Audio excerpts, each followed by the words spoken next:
sikisibye ku lwange, sikisibye ku lw'abantu bange, wabula nkisibye ku lw'abaganda bange nga nsooka bamuyita Ssekitoleko Yasiini abangi gwe mmanyi nga Machete. Olunaku lwa leero olwo lunaku olw'10 nga Machete talya mmere, anywa mazzi gokka. Machete yazira emmere kubanga bamusiba mu bumenyi bw'amateeka,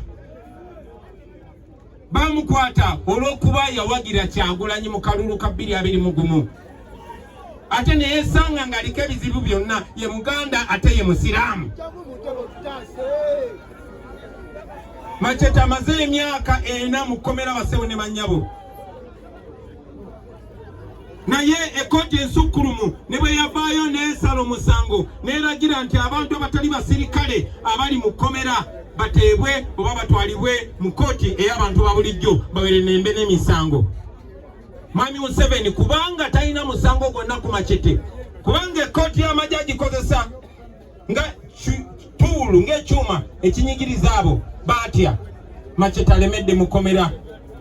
Mbadde njogerako eddakiika ntono eziyise ne muganda waffe Sheriff Kalanzi naye ali kitalya, ali mu kkomera. Tubasabira, tusaba Allah akkirize okwewayo kwaffe asumule baganda baffe abo. Baganda bange naddala abasiraamu abali wano munzikirize ziremu mbabuuzeeko nti assalamu alaikum warahmatullahi wabarakatuh. Assalamu alaikum warahmatullahi wabarakatuh. Assalamu alaikum warahmatullahi wabarakatuh. Takbir! Takbir! Takbir! Lwaki baganda baffe abo mbalowoozaako nandibadde simiridde wano olwaleero. Sina luganda ku Machete, sina luganda ku Sheriff Kalanzi, sina luganda ku Umar Kato ne baganda baffe bonna bonna bali mu kkomera. Naye beewaayo si ku lwange wabula ku lwa Uganda ne ku lw'ensonga ze tulwanirira. Mwongere obbasabira mu mwezi guno omutukuvu Allah addamu edduwa zaffe zonna n'essaala zaffe zonna. Buli omu mu ddiini yo musabire baganda baffe, naye mwongere n'okusaba kuba ekisingira ddala Allah kwe kutuwa obuwanguzi ne twewunya bano abasajja abakafiiri abatulugunya abantu. Ekyo nga kimaze baganda bange, byonna ndyogeddeko olwaleero byonna mubimanyi. Zinza bagamba kipya mubimanyi, nange mummanyi, n'ensonga mugimanyi. N'olw'ensonga eyo Bassebo ne Mannyabo leero munzikirize lubeere lunaku lwa kuwa bujulizi. Njagala munzikirize lubeere lunaku lwa kuwa bujulizi. Abasinga ze mundabye nga nkula, kuba nze omu ku bavubuka ba ghetto ababadde abaakabi kuviira ddala mu buto. Era ebyafaayo byange mbimanyi. Naye saakula nzekka, saali nzekka. Bassebo ne Mannyabo wano we tuyimiridde kifo kya byafaayo, nze gyendi simanyi Katonda bwe yakiseetinze ne tusisinkana wano. Emyaka egiyise 1997-1998 nga tuli baana bato, myaka 15-16, twalinga bayimbi nga tukubalaga. Era twayimba nga waliwo omusajja yavanga eno Kawempe yafa n'okufa, baali bamuyita DJ Jim. Yateekawo talent show ku kifo bakiyita Pub Texas. Eyo gye nasinkanira bannange bangi nnyo, bangi mubamanyi sijja boogerako, ne mbe mumanyi abalala mwe muli omusajja oyo gwe bayita Sebufu Edward, gwe bayita Edi Mutwe. Mwalimu abayimbi bangi be twabeeranga nabo nga bakulu bange banne tebaagala nyonooneke ngende mu bifo bye balowooza gye bagenda okwononekera, kubanga nali nsoma. Ate ng'emikwano gyange gyonna egisinga gyali gya ghetto, in fact egisinga nga tegisoma na kusoma. Era abo banyanzi bayawe nga nyina obbalimba tingenda kusoma prep, ebitabo ne mbiteeka muno ne ngenda ku talent show. Eyo ku talent show nasinkayo emikwano gyange mingi nnyo. Wano we tuli waliwo omuvubuka mukwano gwange bamuyitanga Black Boy, era twasinkananga nnyo wano. Naye eyo gye twasinkananga mu kuyimba, nze ne mukwano gwange ebiseera bamuyitanga Master Parrot. Ebiseera ebimu kubanga twali twagala okutumbula talanta zaffe twatambuzanga bigere nenveka mocha nepite makere mu Kivulu nenona Parrot ne tukkirira ku Parkview abayitanga ku Texas. Ne mikwano gyange nga bwe mbagamba ffe twalinga tusoma nenga mikwano gyange bwe twenkana emyaka bangi nga tebasoma basibu ne manyabo oyo Eddie Mwito yali tasoma ebiseera ebyo nga nga simu yaye naye nga tasoma basibu ne banyabo n'omuyimbi omulala gwe twayimbanga naye bamuyitanga Dr. Dandi.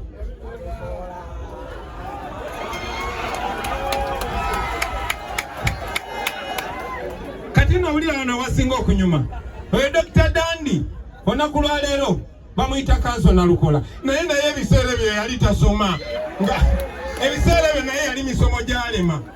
Tuganga tuli baana bato kati mu ghetto ne wala bali bantya nze nali nsoma nali mu senior 5 era nga bezija netandika okwogera oluzungu nga badda bali bonna ate nga nayinamu neraga ne tukula nga tukwatagana naye kyenzijukira ku Dr. Dandi nti ebiseera ebimu bwe twalinga tetulina transport kubanga bo baali bakola yali akola nga ine edduuko balya kojjaawe balya sengawo balya kojjaawe taata wange omuto yali akola mu dduuka lya taata omuto ye nga abeeramu ne ssente nga naye mukwano gwange omukwano twali twagujjawa nze ne Parrot twali tukubalaga oli owakabi nga tebayinza kugaana kutuwa chance kuyimba ne bambi oyo Dr. Dandi manyanga Nalukola yalinga ayogera mpola ng'ebintu bye si bya kibuli ate nga mu ghetto bw'omanyi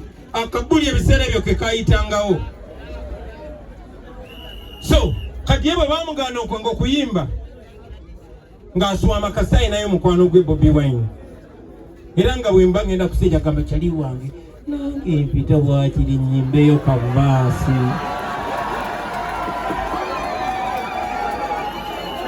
Era nga bwe mulabye wano nti munnabyabufuzi eba chance y'amaanyi okwogerako eri enkuyanja y'abantu ng'eno naffe abayimbi kyabeera nga kyamuwendo okufuna chance okulaga ekitone kyo mu bantu abakuŋŋaanye kuba bangi bajjanga naye tebafunanga chance. Ne mugamba tufayo twayimbiranga ku instrumento ne mugamba oli ready okukuba freestyle instrumento ngeze ngambulya instrumento ejja ngagamba nja kujja kati we natukanga ku stage nga ngamba featuring Dr. Dandi gayimukanga avaayo yaddukanga mpola mpola bwati najja nina akayimba ketwayimbanga bakayitanga batya Hot Guys in Town bakayitanga Hot Guys in Town nga Hot Guys in Town ye Bobi Wine nani ne Chaliwe Parrot kati nga tukubwa muziki Hot Guys in Town Mr. Bobi Wine Hot Guys in Town Master Parrot you should be lucky to receive a message from us. It is your choice to either dance or listen. Kati Dani abamabega nga muyitayo naye kyajjukira bye wayimbanga kamba nyumizeemu okyakajjukira soko tukubiremu ono Dr. Dani bwe yajjanga ngavunye chance ngagamba nange kamba sabule ngatandika I feel so proud of Dr. Dandi lwaki tobibajjukiza when we feature these two hot guys they sing style the dancing style the walking.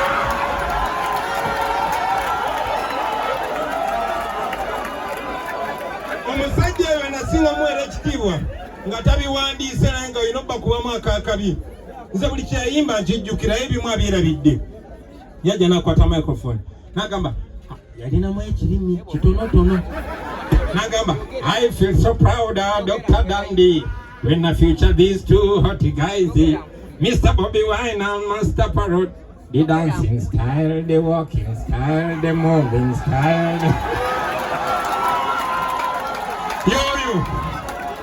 yo Dr. Dandi naye jjukira yali takola ki nga tasoma era ebiseera ebyo nga twogera nnyo ku biseera eby'omu maaso nga neefe atwesimisa nnyo kubanze nayinanga bakulu bange nga bali balemerako kyekyanyamba n'okulemerako n'ensoma so emyaka giyita twebulako maze senior 6 ngenze Makerere waita emyaka ngeno 5 tetulabaganye olunaku lumu nga nyimbi akayimba kakabike bayita kagoma kalubendera akayimba kanga kasoko kwatayo nali awo wabeerangawo club bagita Chicks ekyaliwo bameka bagimanyi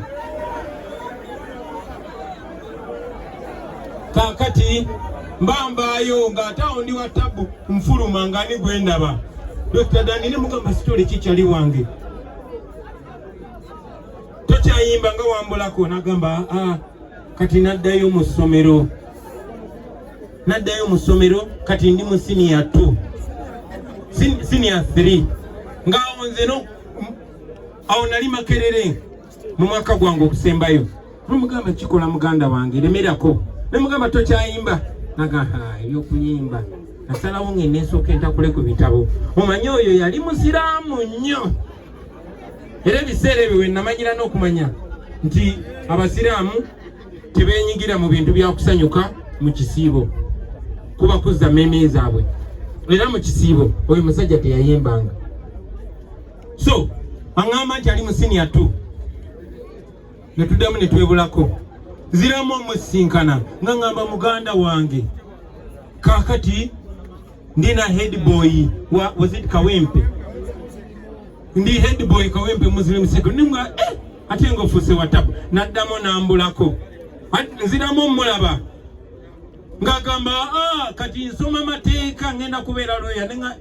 jukira nze nali nasoma mu bo nga bonna bantya bannalukola ba Edi Mutwe kati atangamba yasoma mateeka ebiseera ebyo nze omuziki gwali gwandya era newe nagende Makerere nasoma music dance and drama MDD ebiseera ebyo baali bagijerega naye kati bakkakkana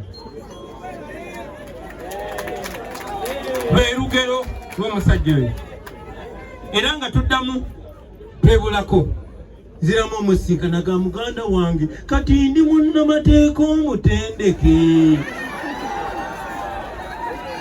kyansalenjinga nnyo kubanga mikwano gyange betwayimbanga nabo ebiseera ebyo bano bannalukola ba Silver Kyagulanyi naye yandeka ku department ya MDD Makerere yekosi nagamba eno kosi yaffe bagijerega nze kangenda nsoma amateeka Silver Kyagulanyi nagenda nasoma obwaloya nengamba kanekubira emiziki ziramu okusanga nalukola nga naye looya kwegamba bakyali abantyanga ate kati nga nze bentya nengamba era basebo ne bannyabo ne benakeera nensalawo okugenda okusoma amateeka bano abasajja bano ono Silver Kyagulanyi n'abalala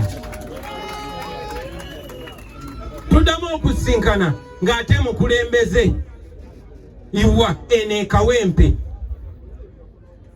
yaliko ne deputy speaker sibe guli nyinde tata yoyo nalukola basebo ne bannyabo nagenda maaso nga nkuba omuziki newankubadde nali nganja